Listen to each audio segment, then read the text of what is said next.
Canada is fighting back against Trump's devastating trade war, and Industry Minister Mélanie Joly is leading the charge against Trump's devastating economic assault.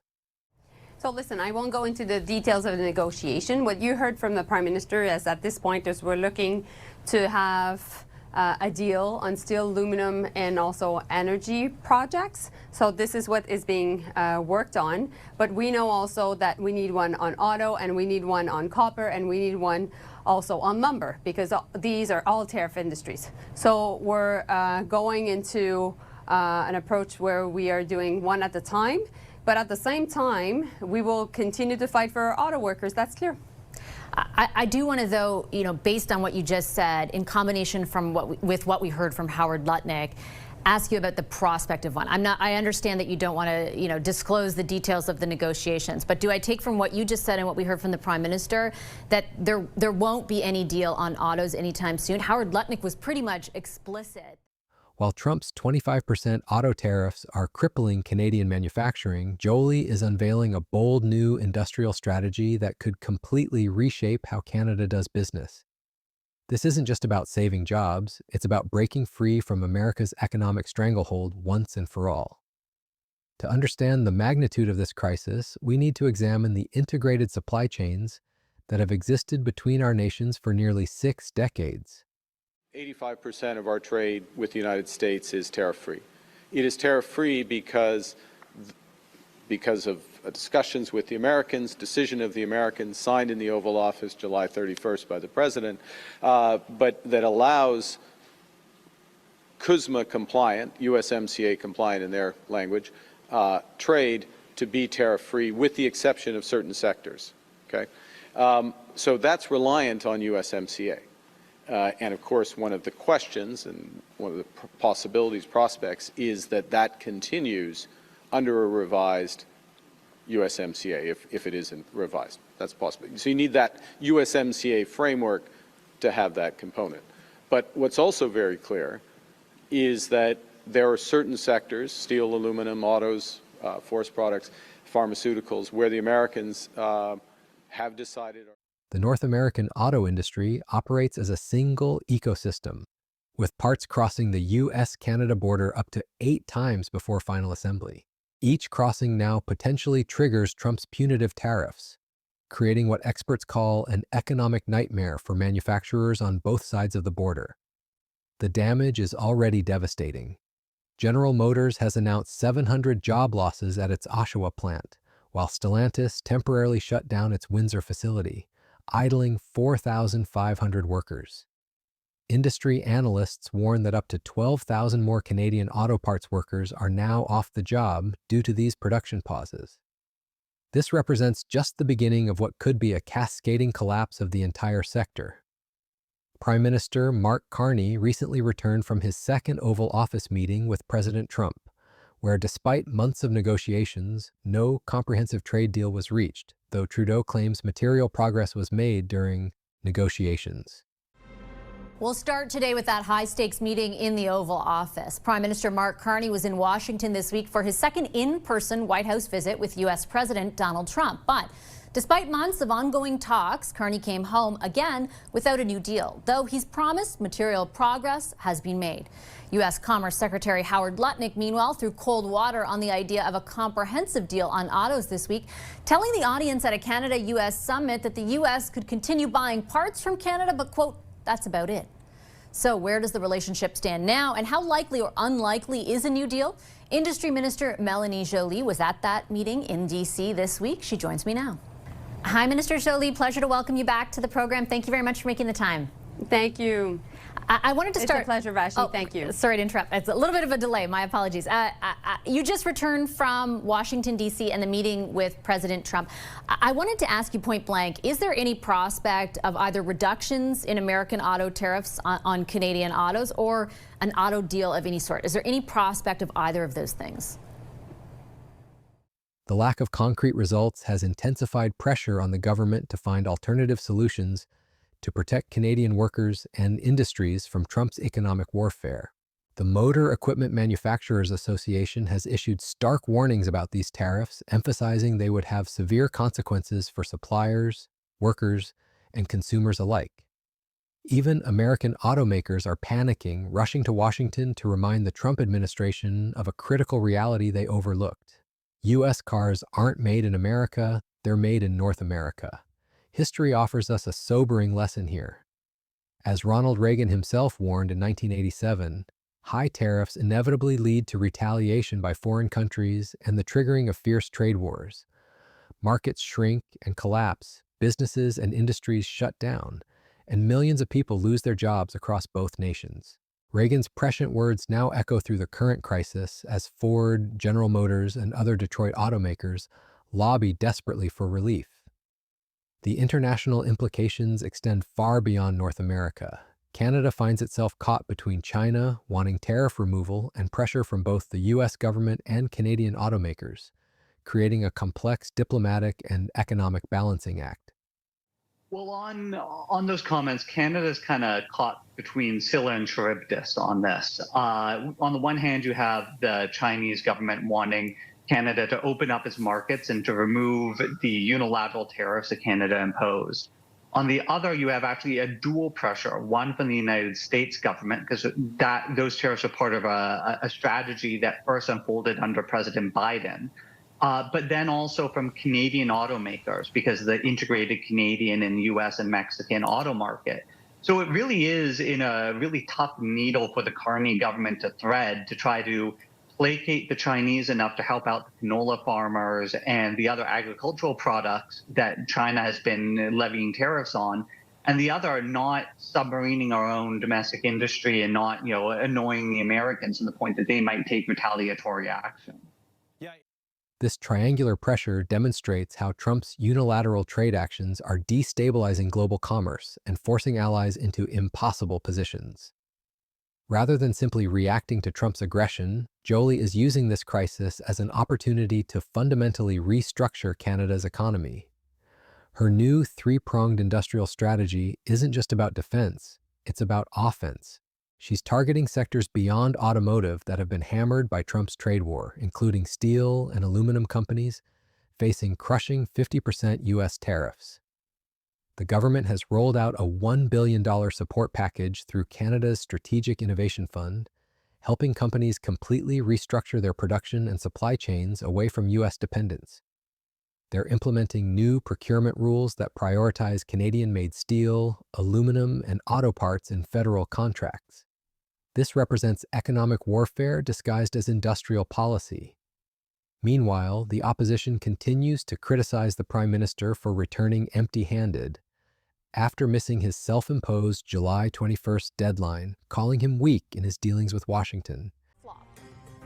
As the President said yesterday, the Prime Minister of Canada is a tough negotiator. We will get a great deal. This is the tough negotiator that we hired? The guy who broke his promise to have a deal on July 21st.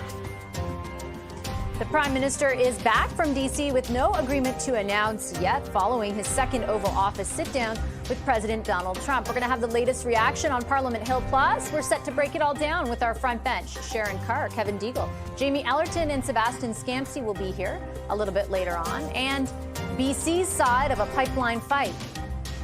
He began it, and I hope he dials his rhetoric back. British Columbia Premier David Eby will join us in moments to respond to Danielle Smith calling his comments on a potential pipeline from Alberta to BC's coast un-Canadian. That's coming up. Plus, Keystone bargaining chip. Investors built pipelines. It's only been since the Liberals have been in power that taxpayers have had to subsidize pipeline projects. Is the Carney government pushing the currently defunct Keystone XL pipeline expansion? This political pressure at home adds another layer of complexity to an already challenging situation, forcing the government to balance domestic political concerns with international trade negotiations. Joly is also leveraging Prime Minister Mark Carney's $13 billion Build Canada Homes Agency and the new Defense Investment Agency to drive massive domestic investment. The Major Projects Office is fast-tracking infrastructure projects that could generate up to $60 billion in economic activity and create tens of thousands of high-paying jobs. These aren't temporary measures, they're permanent shifts away from U.S. economic integration. Discussing these initiatives, Minister Joly recently cited job creation numbers showing 60,000 new positions while defending the government's position on economic strategy. She acknowledges the challenges, including a 7.1% unemployment rate and declining exports, but maintains that Canada's new industrial policy focusing on domestic supply chains and capacity building will ultimately strengthen the economy. The most ingenious part of Joly's strategy involves talent acquisition. Trump's attacks on higher education and harsh immigration policies are creating a massive brain drain from the United States. Joly is capitalizing on this, describing it as the best opportunity since the Vietnam War to recruit disgruntled American researchers and scientists. The new talent attraction strategy focuses on AI and emerging technologies, positioning Canada as an open, ambitious society that values science and research. Joly's vision extends far beyond traditional manufacturing. She wants Canada building satellites, water bombers, and AI products for global markets. The country is partnering with Sweden on surveillance planes and positioning itself as a major player in the defense industry. For the first time in decades, Canada will be recreating a military industry, turning NATO defense spending obligations into economic opportunities. The auto sector, battered by Trump's tariffs, could use its manufacturing muscle to help Canada reach its defense goals. General Motors' Oshawa operations have already made military vehicles based on existing truck platforms, demonstrating how existing industrial capacity can be repurposed for new markets. U.S. Commerce Secretary Howard Lutnick's recent comments to Canadian business leaders revealed the administration's thinking. He claimed Trump wants America to assemble all of its own automobiles, which industry experts called frankly impossible and warned would cause phenomenal costs and untenable damage to the automotive industry. This disconnect from economic reality highlights the fundamental flaws in Trump's approach. The contradictions in Trump's strategy are becoming impossible to ignore. His metal tariffs raise costs for U.S.-based auto production by an estimated $2,000 per car, making American manufacturing less competitive.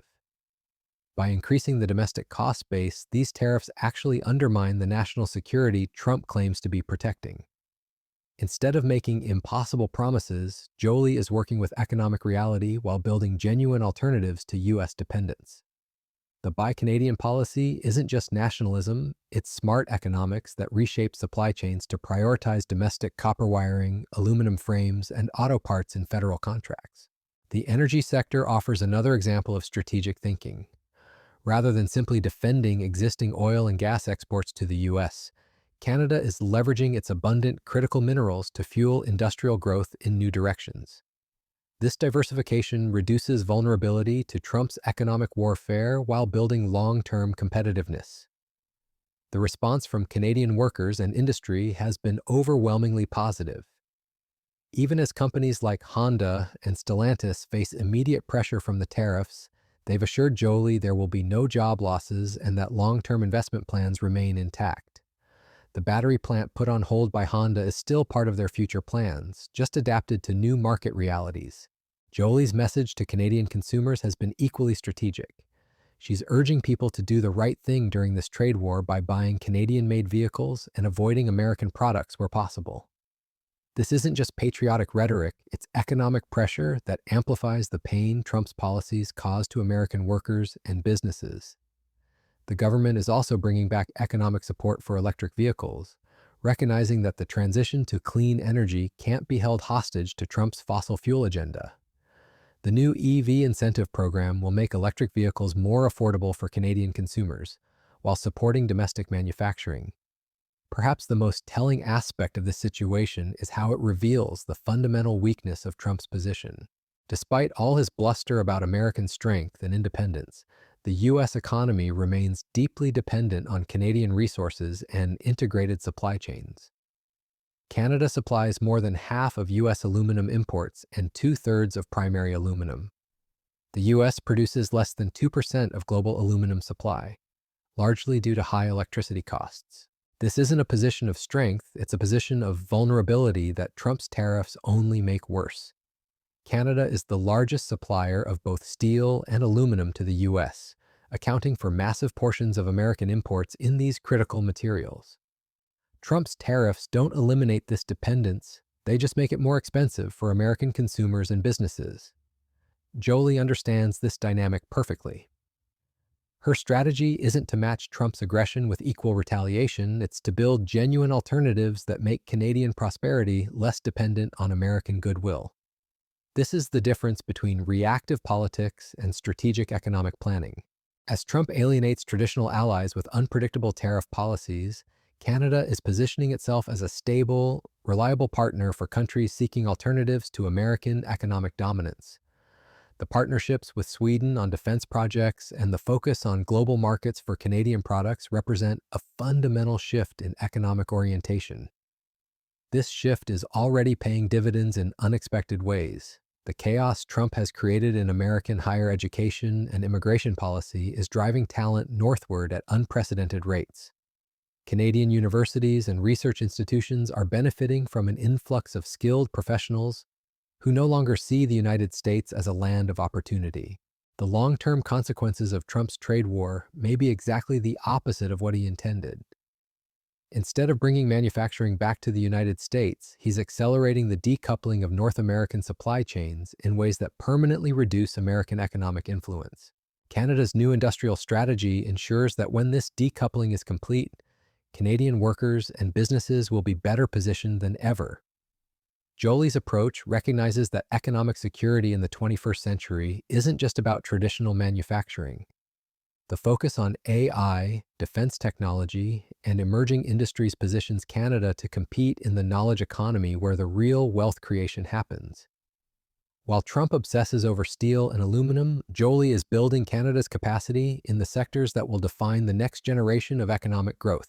By taking decisive action to protect Canadian jobs and build domestic alternatives, Joly is demonstrating that the government won't simply accept American economic bullying. This proactive stance contrasts sharply with the reactive approaches that have characterized Canadian trade policy in the past. The success of this strategy will ultimately depend on execution, but the early signs are promising. The $60 billion in private investment that Joly projects from the Major Projects Office represents real money and real jobs. The partnerships with international allies on defense and technology projects create genuine alternatives to U.S.-dominated supply chains. Most importantly, Joly's strategy recognizes that Canada's long-term prosperity can't be held hostage to the whims of whatever administration happens to be in power in Washington. By building genuine economic alternatives and reducing dependence on U.S. markets, Canada is creating the foundation for sustained prosperity regardless of American political chaos. The irony is that Trump's aggressive trade policies may end up achieving exactly what Canadian nationalists have wanted for decades: a truly independent Canadian economy that doesn't dance to Washington's tune. Joly's industrial strategy ensures that when Trump's tariffs are eventually lifted, Canada will be stronger, more diversified, and less vulnerable to future American economic warfare. This is how you respond to a bully, not with matching aggression, but with strategic thinking that turns their attacks into opportunities for your own advancement. Trump wanted to make America great again, but his trade war is making Canada greater instead. And Mélanie Joly is the architect of this historic transformation.